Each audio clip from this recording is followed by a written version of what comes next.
বিসমিল্লাহির রহমানির রহিম। আমি মোহাম্মদ মাহফুজুর রহমান, আয়ুর্বেদিক চিকিৎসক।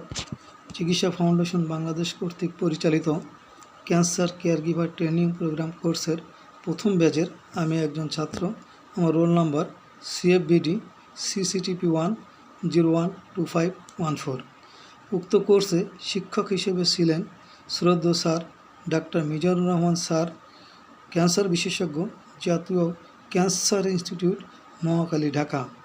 ছিলেন শ্রদ্ধেয় স্যার ডাক্তার পবিত্র কুমার শীল স্যার, CEO, চিকিৎসা ফাউন্ডেশন বাংলাদেশ।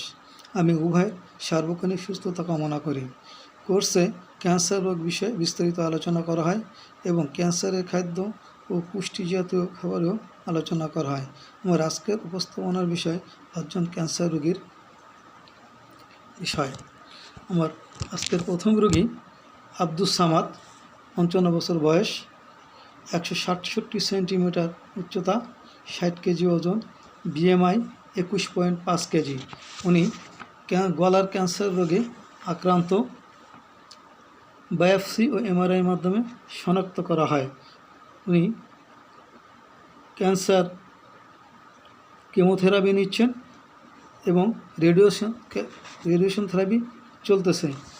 চিকিৎসকের পরামর্শ অনুযায়ী সর্বপ্রকার তৈলাক্ত জাতীয় খাবার, পান, জর্দা, তামাক পরিহার করতে বলা হয়েছে। পূর্বে উনি পান, জর্দা, তামাক পর্যাপ্ত পরিমাণ খেতেন। চিকিৎসকের পরামর্শ অনুযায়ী সকালের খাবার 8টা থেকে 9টা, দুপুরের খাবার 1টা থেকে 2টা, রাতের খাবার 7টা থেকে 8টার ভিতর সমাপ্ত করতে বলা হয়েছে। খাবারের ভিতর পুষ্টি জাতীয় খাবার, ডিমের কুসুম, দুধ, ফল, কলা, আপেল, পেঁপে, স্যুপ, মাছ, মুরগির স্যুপ, মুরগির মাংস, বাদাম, বিভিন্ন পুষ্টিজাতীয় খাবার খাওয়ার জন্য পরামর্শ দেওয়া হয়। খাবার ভালো করে চিবিয়ে খেতে পরামর্শ দেওয়া হয়। পর্যাপ্ত পরিমাণ খাবার খেতে বলা হয়। পর্যাপ্ত পরিমাণ পানি খেতে বলা হয় এবং যথারীতি ঘুমানোর জন্য পরামর্শ দেওয়া হয়। চিন্তামুক্ত থাকতে বলা হয়। সমস্ত প্রক্রিয়াজাত খাবার, অতিরিক্ত লবণ, অতিরিক্ত চিনি, মশলাজাতীয় খাবার পরিহার করার জন্য পরামর্শ দেওয়া হয়। চিকিৎসকের পরামর্শ অনুযায়ী ঔষধ চলবে। বর্তমানে উনি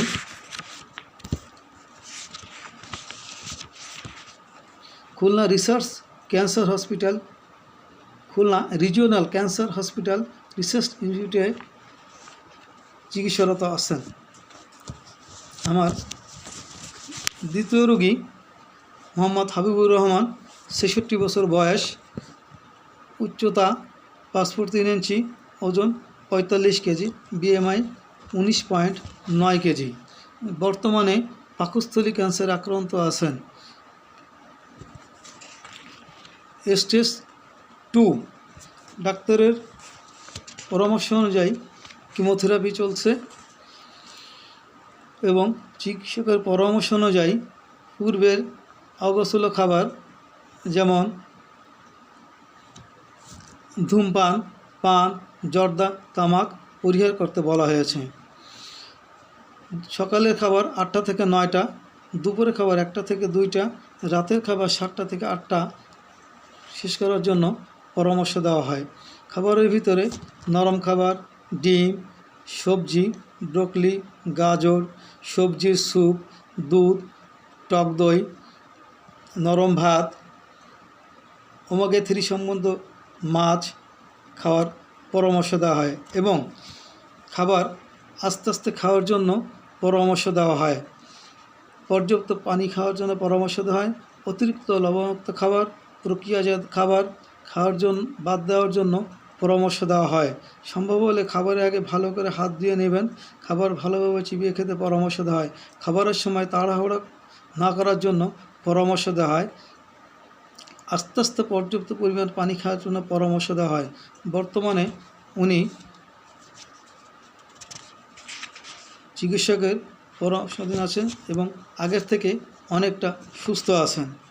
আমার তৃতীয় রোগী মঞ্জু বেগম, বয়স 50, উচ্চতা 4 ফুট 11 ইঞ্চি, ওজন 67 কেজি, BMI 29.6 কেজি।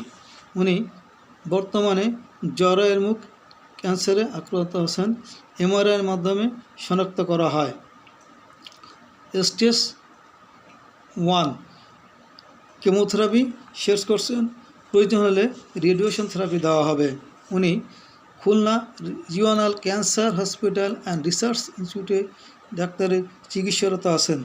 ডাক্তার চিকিৎসারত অবস্থায় সর্বপ্রকার পান, জর্দা, তামাক, অতিরিক্ত ভাজা পোড়া খাবার, তৈলাক্ত খাবার পরিহার করার জন্য পরামর্শ দিয়েছে। উল্লেখ থাকে যে ক্যান্সারে আক্রান্ত হওয়ার আগে রোগী পর্যাপ্ত পরিমাণ জর্দা, তামাক পান আহার করতেন। চিকিৎসকের পরামর্শ অনুযায়ী সকালে খাবার 8টা থেকে 9টা, দুপুরের খাবার 1টা থেকে 2টা, রাতের খাবার 7টা থেকে 8টা সমাপ্ত করার জন্য পরামর্শ দেওয়া হয়। খাবারের ভিতরে পুষ্টিজাতীয় খাবার সবজি, গাজর, মটরশুঁটি, আপেল, কলা, পেঁপে, স্যুপ, নরম খাবার, সবজি স্যুপ, প্রয়োজন হলে মাশরুমের স্যুপ খাওয়ার জন্য পরামর্শ দেওয়া হয়, দই খাওয়ার জন্য পরামর্শ দেওয়া হয় এবং খাবারের সময় অল্প অল্প করে খাবার খাওয়ার জন্য পরামর্শ দেওয়া হয়। চিনিযুক্ত খাবার, অতিরিক্ত মশলাযুক্ত খাবার, তৈলাক্তযুক্ত খাবার পরিহার করার জন্য পরামর্শ দেওয়া হয়। রোগী আগের থেকে অনেকটা সুস্থর দিকে। আমার তৃতীয় রোগী মিসেস আলেয়া, বয়স 60, ওজন 45 কেজি। উনি বর্তমানে স্তন ক্যান্সারে